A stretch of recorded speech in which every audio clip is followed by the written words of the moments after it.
Durante teleconferência de resultados, o diretor de Finanças Corporativas da CPFL Energia, Tiago Pereira, disse que a alavancagem da empresa subiu frente a uma alta da dívida em 5 bilhões de reais. Para o executivo, esse aumento foi para fazer frente ao CAPEX. Já o CEO da CPFL Energia, Gustavo Estrella, disse que o consumo de data centers subiu 35,8% no segundo trimestre e que a expectativa é de prolongar esse consumo. O executivo também ressaltou que a CPFL Energia sempre avalia o mercado e ativos que podem fazer sentido. Um exemplo citado foi o da Enel São Paulo, que passa aí por um processo de caducidade do contrato. Caso os ativos sejam colocados à venda, Estrella disse que a empresa vai avaliar. A CPFL registrou um lucro líquido aí de 1 bilhão e 400 milhões de reais, é uma alta de 21,3% na comparação anual. O EBITDA avançou 17,4% para 3 bilhões e 500 milhões. E para comentar esses resultados, pessoal, a gente conversa então ao vivo agora com Gustavo Estrella, CEO da CPFL Energia. Bem-vindo, Gustavo. Obrigada por conversar com a gente por aqui. Uma boa tarde para você. Boa tarde, Muriel. Prazer estar aqui com você hoje. Prazer é nosso em te receber. A gente está vendo um lucro que cresceu em torno aí de 21,3%, bem acima da receita, que avançou em torno de 5,3%. O que explica essa expansão de margem na avaliação de vocês? Muriel, eu acho que nesse trimestre em específico a gente tem alguns efeitos não recorrentes, mas eu diria que, assim, de forma geral, o resultado normalizado, acho que é um resultado bastante, eu diria, robusto e resiliente. E eu digo resiliente pelo contexto, né, do mercado que a gente vive hoje, né, com alguns desafios grandes que a gente tem enfrentado aqui na nossa operação, mas que mesmo assim a gente conseguiu entregar um crescimento bastante robusto, né? Eu acho que o grande destaque aqui que eu coloco é o crescimento do mercado. O mercado cresceu 4%, muito em cima do mercado de baixa tensão, né? Seja do mercado residencial, que tem um impacto importante de aumento de temperatura, e mais temperatura traz também aumento de consumo de energia, mas o destaque especial vem da classe comercial, que para além da temperatura, tem um crescimento, como você mesmo comentou, de 35% do consumo de data center.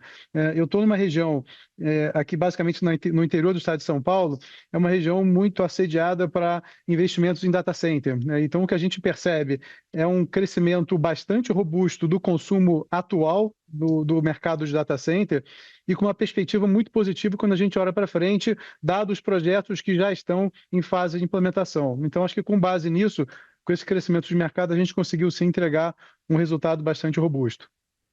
Gustavo, Robson Rodrigues está com a gente também aqui, nosso analista de CNN Infra, e também vai fazer pergunta e participar da entrevista. Robson, boa tarde. Boa tarde, Muriel. Boa tarde, Estrella, tudo bem? Obrigado novamente por atender a gente. Estrella, apesar desse crescimento de data center, a gente também vê um gargalo na infraestrutura, né? Vocês recebem demandas recorrentes e precisam muitas vezes negar esses pontos de conexão desses grandes consumidores de energia, os data centers, justamente por esses gargalos na infraestrutura. Queria que você comentasse isso, que é um setor em franca expansão, porém ele vem freado, não cresce na velocidade que deveria. Perfeito, Robson. Eu acho que, de um lado, a gente celebra, né, o crescimento robusto do consumo, mas, de fato, e eu concordo com você, que há, sim, um potencial de muito mais crescimento, né? Só para te dar um número aqui, ao longo desse ano de 2026, eu precisei negar pedido de conexão de quase 3 GB de capacidade para novos data centers na minha área de concessão, e aqui basicamente por restrição nas redes, em especial na rede de transmissão. Então, eu diria que quando a gente olha para essa indústria, eu acho que o Brasil está de frente de uma enorme oportunidade, né, de expandir numa indústria de muito capital intensivo, uma indústria de tecnologia, mas a gente tem aqui, eu diria, 2 grandes desafios para serem endereçados. O primeiro deles é na questão tributária. Então, acho que o REDATA, né, que estava para ser aprovado no Congresso, ele é fundamental para que o Brasil tenha competitividade para competir com outros países com igualdade de condições no campo tributário. Então, acho que isso aqui é fundamental. E o segundo, exatamente no setor elétrico, a gente precisa ter uma capacidade de expansão de rede que possa receber esse consumo que é muito elevado dos data centers. Então, resolvidos esses 2 temas aqui, eu acho que a gente vai estar aqui, talvez nos próximos anos, falando de crescimentos ainda maiores para essa indústria, e eu realmente espero que isso aconteça. Pois é, Gustavo, esse resultado desse segundo trimestre de vocês mostra que o setor elétrico está realmente vivendo um ciclo extraordinário de crescimento, ou a gente está vendo, na verdade, só o resultado de um trimestre excepcional? Como é que você enxerga? Bom, eu acho que, de novo, assim, acho que até pela característica, né, do setor, né, Muriel, assim, é um setor base de toda a economia e em vários momentos ele vira um reflexo do que acontece na economia de forma geral, né? Então a gente tem, quando a gente olha a minha indústria, ela tem praticamente uma estabilidade no consumo de energia, o crescimento foi de só 0,9, o que reflete muito o desempenho da produção industrial, aí não só na minha área de concessão, mas eu diria no Brasil de forma geral.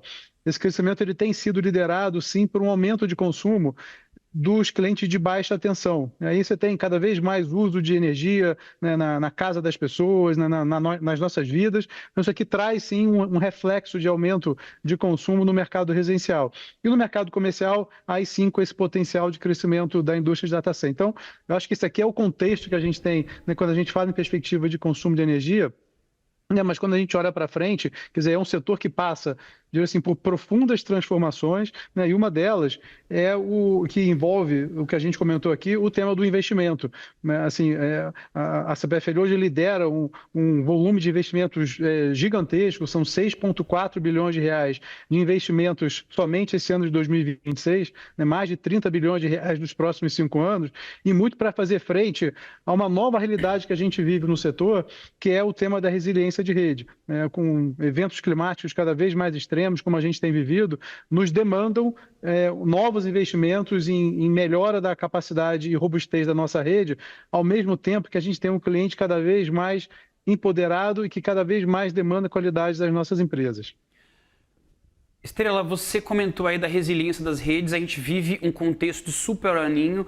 Recentemente, vocês viveram um evento climático extremo aqui no interior de São Paulo, na região de Ribeirão Preto. Foram centenas de postes destruídos, linhas de transmissão que caíram, milhares de consumidores sem energia. Queria que você explicasse para a gente como é que está sendo endereçado a isso com o poder público, a questão da poda e como isso chega no consumidor, já que esses eventos climáticos extremos realmente vão se refletir em conta de luz mais alta. Aqui, né, Robson, de fato o que a gente viveu em Ribeirão Preto é uma situação sem precedentes para a companhia, e um temporal de menos de 30 minutos com ventos de 160 km por hora, nós perdemos 54 torres de transmissão, quase 350 postes derrubados, mais de 400 árvores, 410 árvores caídas na minha rede.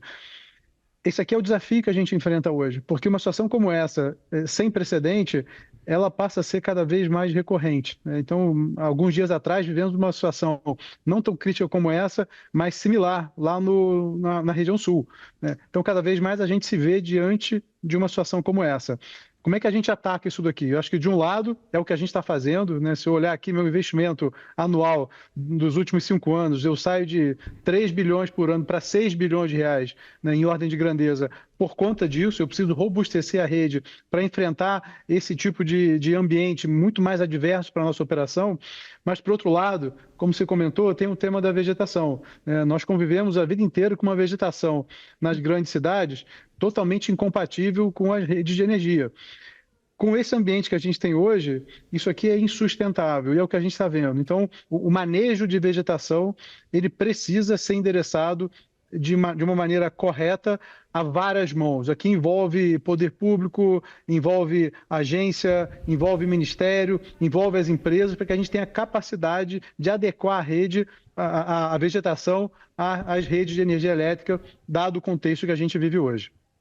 E Gustavo, você já comentou na teleconferência de resultados, mas a gente queria também ouvir aqui no CNN Money sobre o cenário da Enel São Paulo. A gente falou sobre essa possibilidade aí desse cenário de caducidade.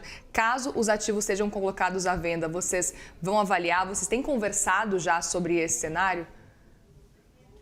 Bom, Aurel, a CPFL é uma das maiores empresas de energia do Brasil, controlada pela maior empresa de energia do mundo, que é a State Grid. Então, é natural que qualquer tipo de ativo que venha para o mercado, um mercado onde a gente atua, e no caso aqui da distribuição, a CPFL é uma das maiores empresas do mercado, entraria as 3 maiores empresas, é natural que a gente vai olhar. Quer dizer, a CPFL tem uma história como estratégia de negócio, de robustez das operações existentes e uma operação com muita eficiência e qualidade, como a gente faz, mas também um pilar de crescimento, né? Então, se a gente olhar que a história da companhia nos últimos 20 anos tem uma história de muito crescimento em geração, em transmissão e também em distribuição. Portanto, qualquer ativo dessa relevância, desse porte que vem a mercado, certamente será avaliado pela companhia. Então, a gente avalia, né? Não há nenhuma conversa, nenhum tipo de processo em curso nesse momento, mas qualquer ativo desse porte, que obviamente tenha fit com a nossa estratégia de negócio, de crescimento, certamente será olhado pela companhia. Gustavo, uma questão, vão ter 2 importantes leilões esse ano, um leilão de transmissão de energia, mas vocês obviamente não competem com a State Grid, que também tem know-how disso, então queria saber se vocês estão olhando para ativos que tenham mais sinergia com a área de concessão de vocês, e também o leilão de baterias, que tem muitos projetos cadastrados, a perspectiva é que tenha muita competição e que as margens fiquem um pouco mais espremidas.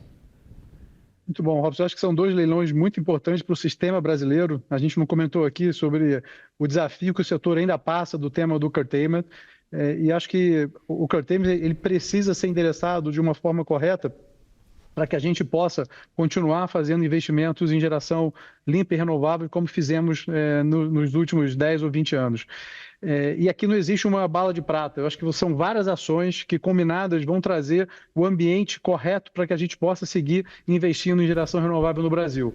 Você citou 2 exemplos aqui. Eu acho que a robustez das linhas de transmissão é fundamental e por isso esse leilão é tão importante para o sistema elétrico, mas também o leilão de bateria, né? Vai ser o primeiro leilão de bateria que o Brasil vai ter, né? E claramente, né, pelo desenho do nosso sistema hoje, com muita geração renovável e intermitente, é fundamental que o país invista em armazenagem de energia, né? Então são 2 leilões importantes que vão acontecer agora no final do ano, né? Acho que importância para o setor, importância para agentes como a CPFL, né? A gente enxerga os 2 leilões como sim um potencial de crescimento, né? Então, seja em transmissão, projetos de Greenfield, como a gente já vem fazendo, já fomos vitoriosos em alguns leilões no passado, estaremos nesse leilão também participando, e nesse leilão de bateria, de novo, um leilão inédito, mas que eu acho que ele abre um mercado ou um novo negócio no Brasil que tende a crescer ao longo dos próximos anos, dada a necessidade que a gente tem de investimento em bateria. Como você comentou aqui, e eu concordo, há uma perspectiva de muita competição. Na transmissão, a gente já vê esse cenário nos leilões anteriores, não será diferente no leilão de bateria. Nós tem vários agentes do setor que, assim como a CPFL, enxerga aqui sim um potencial de um novo negócio para o seu portfólio, portanto, a expectativa sim é de ter bastante competição. Mas eu acho que o fato dos leilões serem realizados já é por si só uma excelente notícia para o setor inteiro. Muito bem, Gustavo Estrella, CEO da CPFL Energia. Obrigada mais uma vez, viu, pela presença aqui com a gente no CNN Money. Uma boa tarde para você. Bom fim de semana.